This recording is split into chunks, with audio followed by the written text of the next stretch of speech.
All right, I think we're live. Well, thanks everybody who might be tuning in this evening for our chat with Dr. Phil Ice, who's joining us from somewhere in the United States, I think. Yes. At least tonight anyway. But we're so excited to have you here, Phil, so that we can pick your brain a bit, learn more about the community of inquiry, and I do have a few questions for you tonight. But I wonder if you could just start by telling us what drew you into doing research around the community of inquiry, and maybe you can help everybody kind of get a sense of why it's important.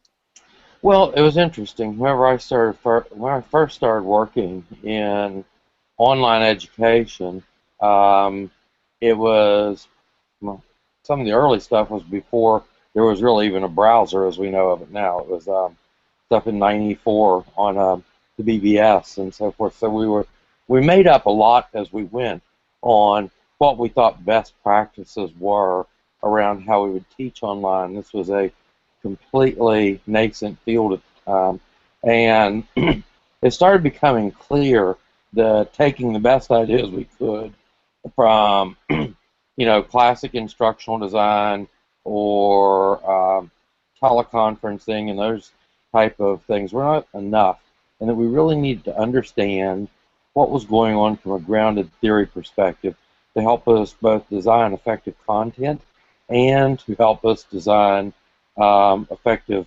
learning experiences from the instructor side and from the student side.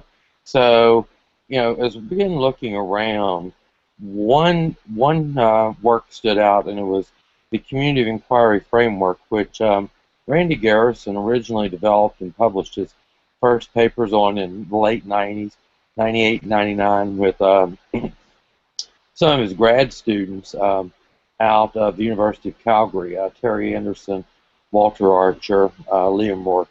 Those were the big ones he published with, and from a theoretical perspective, it made a lot of sense because it was predicated upon a lot of the ideas we would have in classical learning theory, Vygotskian scaffolding, Lippmann's ideas of community of practice, etc. So I began working on taking it from theory into something that could be quantified in practice. So that's whenever I began working with, let's see, Donna Randy, but then Ben Arbaugh, Peter Shea, Karen Swan, Jennifer Richardson, myself, Sebastian Diaz, and Marty Cleveland Ennis. We began looking at taking it from a theoretical construct to an applied construct, forming concrete measures around the three presences, forming instruments for validation, etc. So that was really the lineage of how the COI evolved. And when I taught the same MOOC in 2013, we used your COI survey. I think it's politely referred to on the PDF as 14B, and had some really wonderful findings out of that. We'll be using that again in this class too. So it's been a really helpful instrument to help us make sense of community building while we're learning about community building. Thank you. Yeah, so thanks for that work and sharing it with everyone. I wonder if you can tell us, you've done so many different research studies. One of the ones that I was drawn to when I first started looking through the research was really focused on retention, and I think you wrote that one with Wally Boston. Can you tell us a little bit about COI and retention? Well, we've looked at, I've done a lot of work with Wally and others on retention. The initial paper you're citing I believe, is whenever we started looking. Oh, you're talking about the one with Wally on social presence. Okay. I bet you that's the one you're looking at. Okay. I've done a lot of previous work with Wally looking at retention using the demographic factors and also the back-end data out of the student information system and LMS that were available, where we could look at, age, gender, ethnicity, major, number of courses taken, performance in courses, performance on certain metrics, etc., etc., and the impact that those had on the likelihood that a student would re-enroll or disenroll in the university. And while we were able to account for a large percentage of the variance with those factors, we started to think about this from the COI perspective, and then we said, if it really is as important as we think it is, let's try relating social presence, or let's try relating all three of the presences to learning outcomes and retention. So one of the things that we looked at whenever we collected a sample, I forget now, I think the sample is like 60-some thousand surveys, something like that. We deal with quite large data sets, so that's not that special to us on 60-some thousand. But whenever we looked at it on a large scale, what we started to see is that students who ranked some of the initial elements of social presence on especially affinity with each other and also their comfort with the environment as a whole, whenever they ranked those low in a course, then there was a very, very large chance, something on the neighborhood of like 78% likelihood that they would not re-enroll in an online course with us again the next semester. So really highlighting the importance of social presence on retention, and that has continued to bear out over the years as we've looked at other samples, that's pretty much a dead giveaway. When a student is low in that area, they are likely to not be with us in the future. And that is irrespective of grade, interestingly enough, that they may have. They could be a 4.0 student, but if they rank those elements low in social presence, or at least the first 4 social presence elements, particularly the first 2 social presence elements, then it's highly unlikely that they will remain with us. That's interesting. I'm jotting down notes. There's some conversation and certainly some things referenced in the papers that I've read that you've been a part of that kind of tie instructor presence and social presence together. And in one of our first Google Hangouts, we had somebody with us who was enrolled in the previous MOOC that we had in 2013. Again, the human MOOC. But she told a story about how she was in a graduate program at a school not to be named, and her instructor went missing. And it was during the same time that our MOOC was running, and she said she joined the MOOC because she's learning how to be an administrator in distance education, and she felt more connected in our MOOC experience than she did in her own online course. And so I wonder, can you tell us a little bit, we've talked a little bit about social presence, but maybe we can shift to instructor presence and how important that is. Absolutely, Whitney. It's interesting. It's an interesting dynamic that whenever a course first starts, and if we look at some work that Norm Vaughn and Zara Akyol have done together, you'll see this interesting dynamic on how the different presences are more or less important during different times of a course. And at the very outset of the course, instructor presence is the most, or teaching presence, is the most important, specifically with respect to the instructor's role in facilitation of discourse. Making sure that they constantly interact with the students, provide very, very good formative feedback in discussions, be those asynchronous or synchronous discussions, be able to encourage students to explore new topics, keep the conversation on task, and by doing this, then they basically catalyze social presence. So social presence in the early stages is derivative of teaching presence to a very large degree, while communication between the students still is responsible for affinity and so forth. The instructor's role in creating that environment, especially at the undergraduate level, we can't understate the importance of that. So there's very much a relationship there. And then once the course is at about, give or take, half to 2/3 done, then cognitive presence actually supplants teaching and social as being the most important of the 3 presences. Again, vis-a-vis Norm and Zara's work out of Mount Royal. If if any of the audience wants to look it up, it's really fascinating stuff. Looking at the development of the presences longitudinally during the course of the semester. Significantly, I would say though that teaching presence is definitely more important when working with undergrads than grads, because grad students do have a large degree of self-efficacy. The student that you mentioned, for instance, she came into the MOOC to help supplement what was going on in her course. So, that's not unheard of, and that's certainly a dynamic that we see with grad students. With undergrads, that strong instructor presence at the outset is, really, really important for success. Yeah, that's the forming and norming period. Exactly. Yeah. Well, another interesting point that's come out of your research is the use of asynchronous audio feedback. And in the course, we're using some recording technologies and exploring some new tools that people probably haven't used before, and some good old standbys. Can you tell us a little bit about your findings around asynchronous audio feedback? Yeah, whenever, boy, I'm trying to even think of the year of the study, '05, something like that. When I was thinking about ways to really help promote instructor presence in asynchronous courses. How could we achieve immediacy?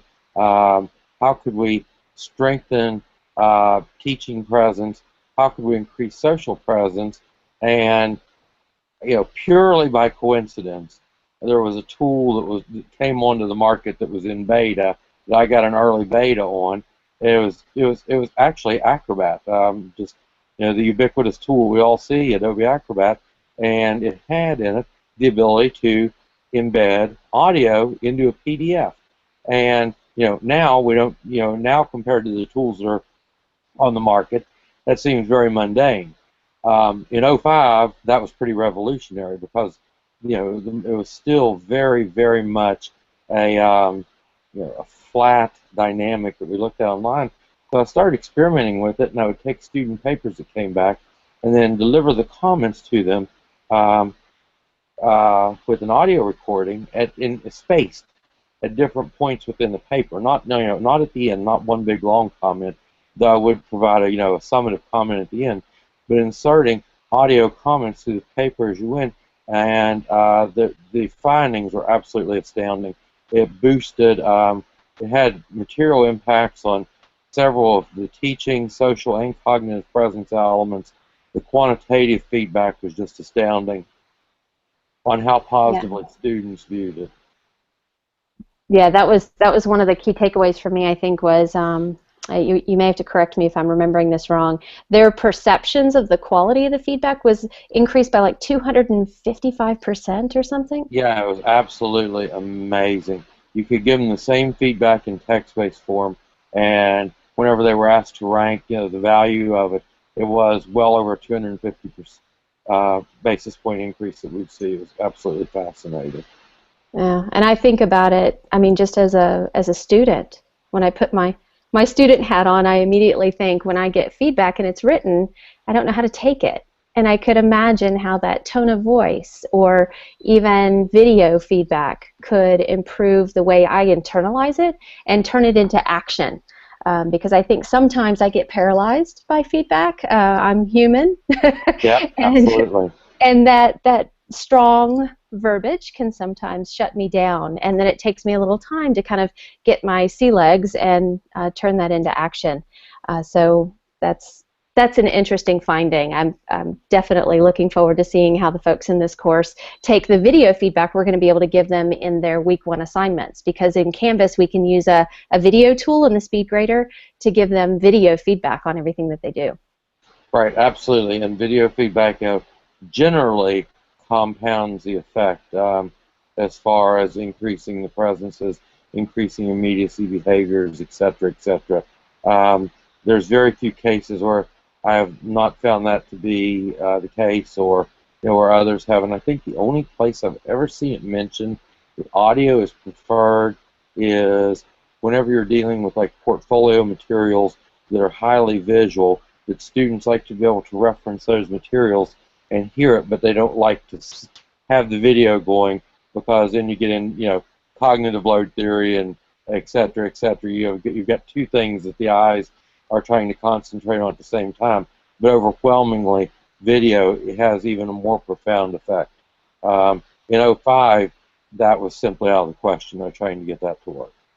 Yeah, and now here we are 10 years later, and in this course we're exploring the video tools in Canvas, but also VoiceThread and Flipgrid Yep. out of University of Minnesota. So we're kind of playing with some new tools. um, so recently I had a little Google Scholar alert pop up, and it was telling me that you were involved in some new conversations, new papers coming out around emotional presence. And so since that's not included in this course, but it kind of extends the thinking beyond the three elements that we know of today, maybe you can take us down that path and tell us a little bit about that. Absolutely, and I certainly in no way, shape, or form can take credit for emotional presence. That's solely an idea that was conceived of by Marty Cleveland Ennis out of Athabasca, and Marty has worked on this for a long time, and it's been her belief that that there has to be another wrapper there. That teaching cognitive and social presence, while you see them, depicted as the classic three interlocking circles, that there has to be some wrapper or glue holding them in place. And she's done a lot of qualitative work on this, teasing out what the elements of it are, and there's a very strong quantitative indications now too that definitely the students' emotions, whatever is going on in their life and how they feel about their learning, which some might argue to be strongly related to self-efficacy, but the idea that emotions are governing a lot of the glue that holds these presents together certainly seems to have some merit to it. And I've been working with Marty on this. I've worked with Marty on it a bit, but I will tell you that it's really fascinating work, and certainly I would encourage all those in the class to keep their eyes open to see what's coming over the next year or two as her and her grad students start to publish out these findings. I've really just lent a little quantitative help on that, nothing huge, but I find it fascinating. Yeah, since you've been involved in that, I wonder if the story I just shared about internalizing feedback and having almost a shutdown or emotional reaction to feedback that kind of paralyzed me before I could really turn it into action. Is that at all related to what she's finding? Exactly. That's the best. That's a great way to explain it. That paralysis that occurs, that internal shutdown, or conversely, the feeling of openness and receptivity that we have to some type of structural or delivery element within a course. That's exactly what she's talking about. Yeah, yeah. It's fascinating, and I do hope everybody's watching out for more to come on the fourth presence.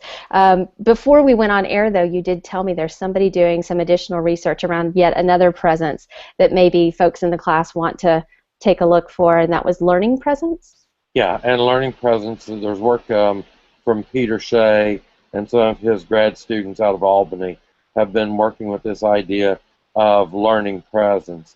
And it's certainly not learning styles. So don't misinterpret what I'm saying to be meaning that I'm talking about learning styles. But it's basically how students interact with various, or how any learners interact with various classes of media to be able to internalize the environment that they're in, be it from a text-based element, video-based element, etc., and turn that into and convert that into the elements of cognitive presence. In other words, how do those factors impact things like triggering event? How do they impact exploration? And which parts of those are derivative of the instructor? So likewise, it's a wrapper type approach to the idea of the COI as well, but it has to do more with receptivity and extraction of learning from media.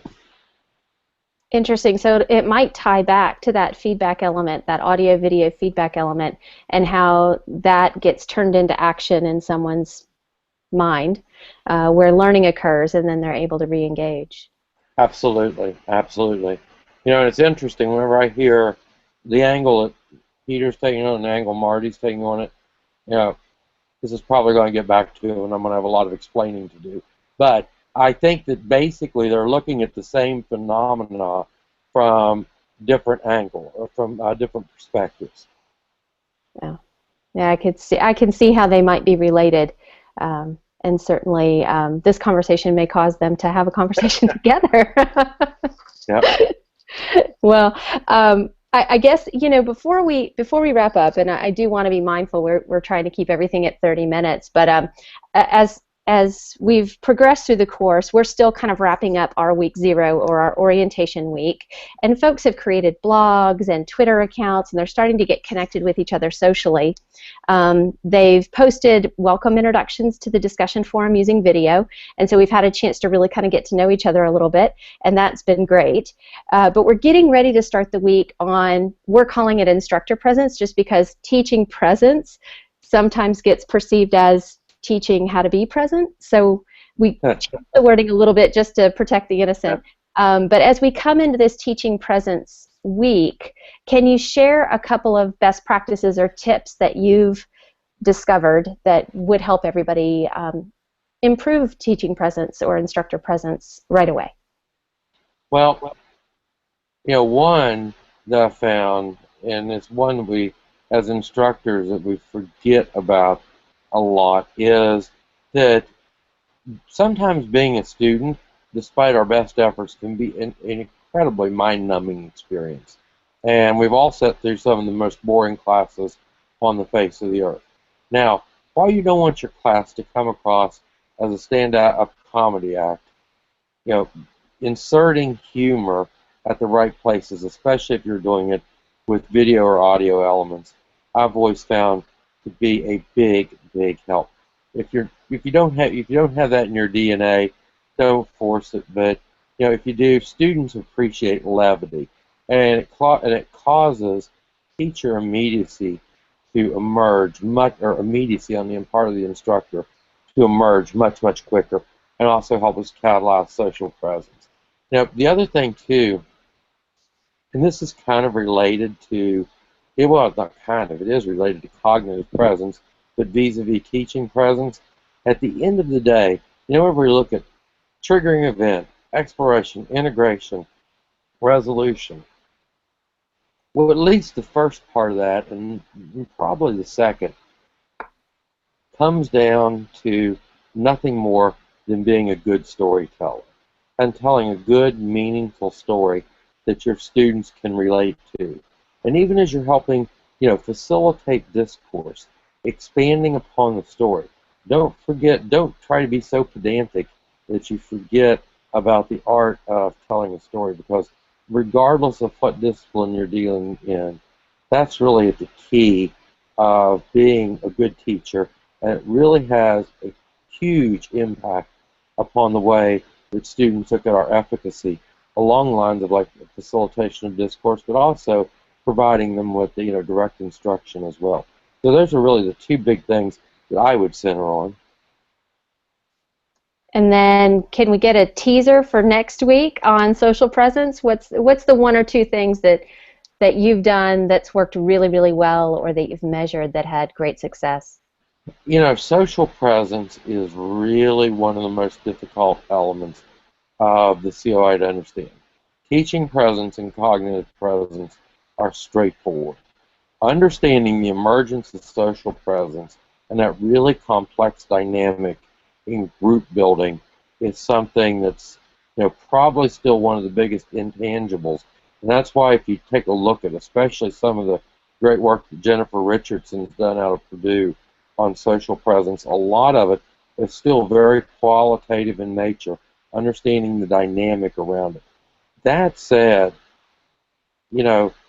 as I think about building social presence in a classroom, and especially in an asynchronous classroom, maybe one of the most important things is, while there's a tendency of students to gravitate towards different personalities, making sure that, just like you would if you were a grade school teacher, mixing people up into groups is really essential to what you're doing, and forcing not forcing, but strongly advocating interactions across all course members is really beneficial in the long run to helping build that sense of community so they understand how to interact, not just with those who they have an affinity with, but also everyone in the group, and understand their perspectives. If they can do that, then we see the integration phase emerge much more naturally whenever,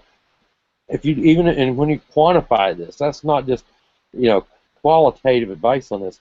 From a quantitative perspective, like if we look at social network analyses and look at classes where you have much broader SNA trees forming, then we see the emergence of much stronger integration and resolution patterns than we do where you have very shallow networks forming. So, making sure that the students have wider networks that they're involved with on engagement is really key to effective social presence. That's fantastic, and that's one of the goals of this particular MOOC, is really to help these instructors who are all teaching online and are interested in building community online, that they get connected to each other so that they have a network they can reach out to when they get stumped or they run into issues. So hopefully they're building those relationships with each other so that they'll go on and continue to reach out to each other. We definitely want those relationships to live well beyond the course. Oh, wonderful. Yeah. Well, thanks so much, Phil. This has been a treat to get to chat with you tonight, and in the U.S. And we appreciate all the insights and good tips and tricks. I tried to take notes, so you let me know if I missed anything. The first tip was the student experience can be mind-numbing, so use a little humor if you're humorous, and if you're not, don't force it.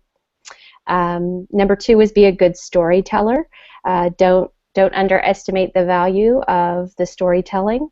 And then the social presence tip was really mixing people up and trying to help them connect and getting them talking to different people, not just always the same people. That's it. Yes. All right. Well, great. Well, thank you so much, Phil. This has been an absolute pleasure. We appreciate you taking time out to be with us, and we will see you again very soon at another Sloan conference, or OLC conference, I'm sure. Yes, for sure. And Whitney, thank you very much for having me, and thank you for all the great work you're doing with these MOOCs. Oh, thank you, Phil. Have a good night. You too. Bye.